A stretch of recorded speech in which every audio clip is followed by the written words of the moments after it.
नमस्कार दोस्तों, स्वागत है आपका हमारे YouTube चैनल पर।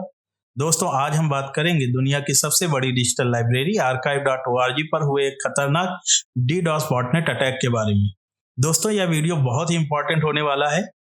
यह जानकारी इतनी इंपॉर्टेंट है कि हर एक यूजर को पता होनी चाहिए, जो मोबाइल यूज करते हैं, लैपटॉप यूज करते हैं या इंटरनेट सेवाएं यूज करते हैं। ऐसे सभी यूजर्स को यह जानकारी होनी चाहिए कि DDoS बॉटनेट अटैक होता क्या है, यह कैसे काम करता है, कैसे यह हमारे और आपके सिस्टमों को इन्फेक्ट करता है और आने वाले समय पर हम और आप इस इन्फेक्शन से कैसे बच सकते हैं, इस अटैक से कैसे बच सकते हैं। तो यह जानकारी बहुत ही इंपॉर्टेंट है। इस वीडियो को अंत तक देखिए और साथ में इस वीडियो को जरूर दूसरे तक शेयर कीजिए, जिससे अन्य लोग भी इस जानकारी को ग्रहण कर सकें और साथ में अपने डिवाइसेस को आने वाले समय में बॉटनेट अटैक से बचा सकें। तो दोस्तों, स्टार्ट करते हैं इस वीडियो को। तो सबसे पहले हम जानते हैं कि archive.org है क्या। दोस्तों, इंटरनेट आर्काइव, जिसे archive.org भी कहा जाता है, यह एक डिजिटल लाइब्रेरी है और यह एक गैर लाभकारी संगठन भी है। दोस्तों, archive.org दुनिया की सबसे बड़ी फ्री डिजिटल लाइब्रेरी है, जहां करोड़ों किताबें और दस्तावेज संग्रहित हैं, जो शोधकर्ताओं, छात्रों और आम जनता के लिए एक महत्वपूर्ण संसाधन है। दोस्तों, यह एक ऐसा प्लेटफॉर्म है जहां पर आप अपने ज्ञान को इम्प्रूव करने के लिए इस वेबसाइट के थ्रू किसी भी कंटेंट को फ्री ऑफ कॉस्ट में एक्सेस कर सकते हैं, उसे डाउनलोड कर सकते हैं, उसको ऑनलाइन रीडिंग कर सकते हैं। तो आप समझ सकते हैं कि ये किसी भी आम जनता के लिए कितना इम्पोर्टेंट और कितना महत्वपूर्ण प्लेटफॉर्म है। दोस्तों, इस प्लेटफॉर्म पर आपको ऐसे ऐसे दस्तावेज मिलेंगे जिसकी आप कल्पना भी नहीं कर सकते हैं। आपको अगर शोध करना है या आप शोध करता है, अगर आप स्टूडेंट हैं या अगर आप रिटायर्ड पर्सन हैं और अगर आप पुरानी चीजें या पुराने दस्तावेजों को आप पढ़ना चाहते हैं, रीड करना चाहते हैं, सुनना चाहते हैं, तो यहाँ पर वो सभी दस्तावेज अवेलेबल हैं। आप इस वेबसाइट पर जाकर सर्च कर सकते हैं और इस वेबसाइट से आप अपने मनपसंद के दस्तावेजों को फ्री ऑफ कॉस्ट में पढ़ सकते हैं। तो सोच सकते हैं कि यह एक कितना इम्पोर्टेंट किसी आम व्यक्ति के लिए एक प्लेटफॉर्म है। तो दोस्तों, किसी ऐसे प्लेटफॉर्म पर अगर DDoS बॉटनेट अटैक होता है, तो अगर आप इंडियन हैं तो आप समझ सकते हैं कि पुराने समय में जैसे नालंदा यूनिवर्सिटी पर अटैक हुआ था, वहां के सारे दस्तावेजों को जला दिया गया था, खाक कर दिया गया था, सेम तरीके का आप इसको भी अटैक समझ सकते हैं डिजिटल प्लेटफॉर्म पर। आप सोच सकते हैं कि इस वेबसाइट के थ्रू हजारों, लाखों, करोड़ों यूजर्स जुड़े हुए हैं। DDoS बॉटनेट अटैक जो होता है, ये एक ऐसे प्लेटफॉर्म पर किया जाता है जहां पर उस वेबसाइट का बेस यूजर बहुत ज्यादा हो। ऐसे ऐसी वेबसाइटों को DDoS बॉटनेट अटैक द्वारा कमजोर बनाया जाता है और उनके डेटा को चोरी किया जाता है, उनके यूजर्स के रिकॉर्ड्स को चोरी किया जाता है और उनको पूरी तरह से बर्बाद करने का एक तरह से प्रयास किया जाता है। तो दोस्तों, ये DDoS बॉटनेट अटैक कैसे काम करता है, इसको अब हम लोग समझते हैं। तो अब जानते हैं DDoS बॉटनेट अटैक क्या होता है। DDoS बॉटनेट हमला एक प्रकार का साइबर हमला है। इसका उद्देश्य किसी वेबसाइट या ऑनलाइन सेवा को बाधित करना होता है। DDoS का फुल फॉर्म होता है डिस्ट्रीब्यूटेड डेनियल ऑफ सर्विस। हमलावर क्या करते हैं, इसमें जो साइबर क्राइम करने वाले लोग होते हैं, ये क्या करते हैं, ये बहुत सारे सिस्टमों को संक्रमित करते हैं वायरस के थ्रू और उन सिस्टमों को वायरस के थ्रू इन्फेक्टेड करके छोड़ देते हैं।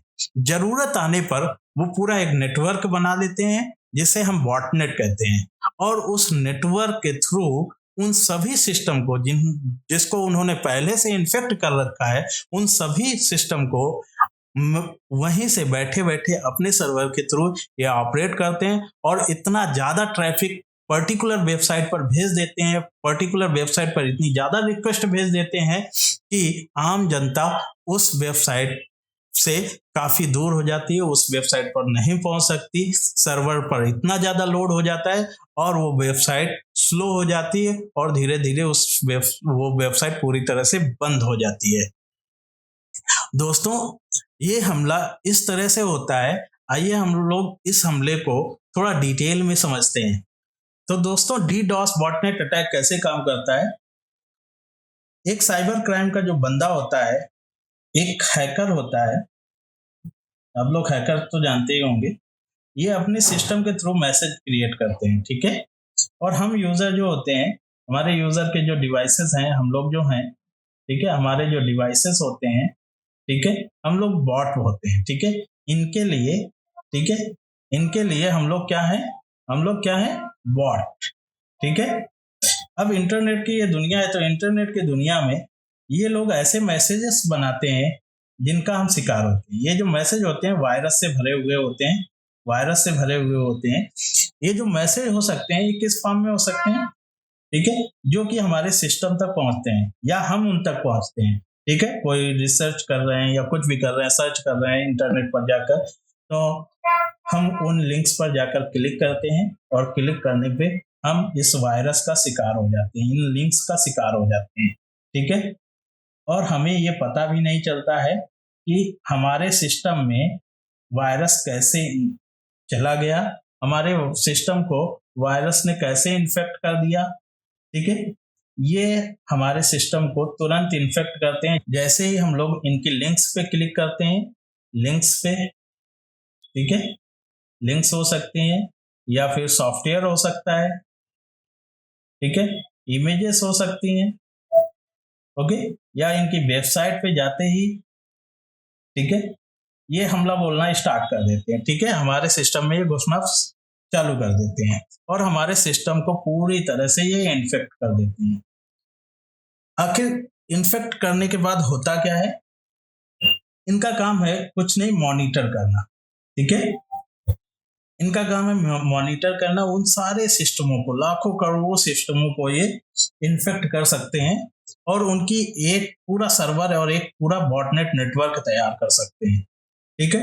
ये पूरा जब नेटवर्क इनका तैयार हो जाता है, पूरा नेटवर्क तैयार हो जाता है, बॉटनेट नेटवर्क जब ये तैयार हो जाता है, तो इस बंदे को, ठीक है, इस बंदे का एक सेल्फ मोटिव हो सकता है। क्या हो सकता है, सेल्फ मोटिव, ठीक है, किसी भी चीज को बर्बाद करने का।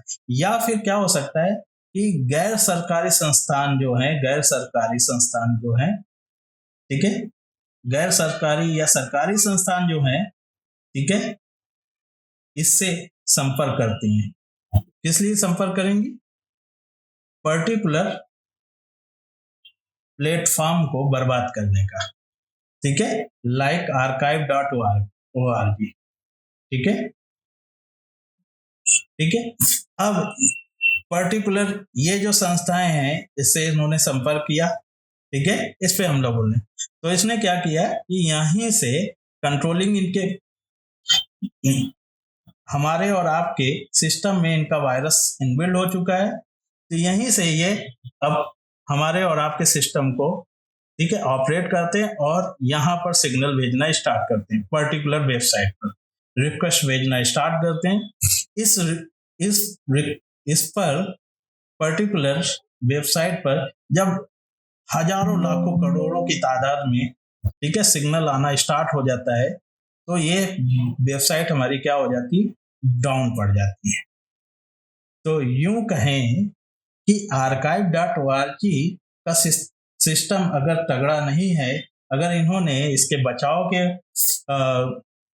इसके प्रिवेंशन के कोई भी उपाय नहीं रख रखे हैं, तो फिर क्या होगा, ये पूरी वेबसाइट आपकी कोलैप्स कर जाएगी। समझ रहे हैं। तो किसी भी वेबसाइट के कोलैप्स होने का सबसे बड़ी वजह है हम और आप, ठीक है,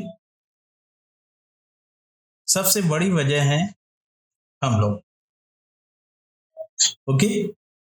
अगर हम लोग अपने सिस्टम को सुरक्षित बना लें तो कभी ऐसी वेबसाइट पर हमला नहीं हो सकता भविष्य में। तो हम लोग इससे बच कैसे सकते हैं, हम लोग एंटीवायरस का यूज कर सकते हैं, चाहे वो मोबाइल हो या लैपटॉप हो, हम लोग हमेशा एंटीवायरस का यूज करें, जिससे इनके मैसेजेस का हमारे सिस्टम पर कोई भी प्रभाव ना पड़ सके, ओके। तो ये होता है DDoS बॉटनेट अटैक। ये कैसे काम करता है, होप आप लोगों को समझ में आया होगा। तो आप लोग समझ सकते हैं इस अटैक के पीछे कहीं ना कहीं हम लोगों का भी हाथ होता है और इस अटैक से बड़ी सी बड़ी वेबसाइटों का इससे डाउन हो सकती हैं, प्रभावित हो सकती हैं और यूजर डेटाबेस का भी खतरा बना रहता है इस वेबसाइट इनके थ्रू। दोस्तों कुछ लिंक्स हम आपको डिस्क्रिप्शन में शेयर कर रहे हैं जहां पर आप डीडॉस बॉटनेट अटैक के बारे में और जानकारी प्राप्त कर सकते हैं।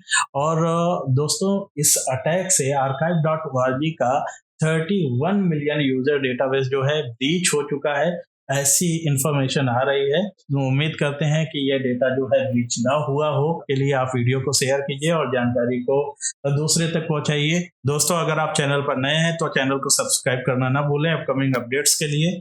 मिलते हैं नेक्स्ट वीडियो में। धन्यवाद।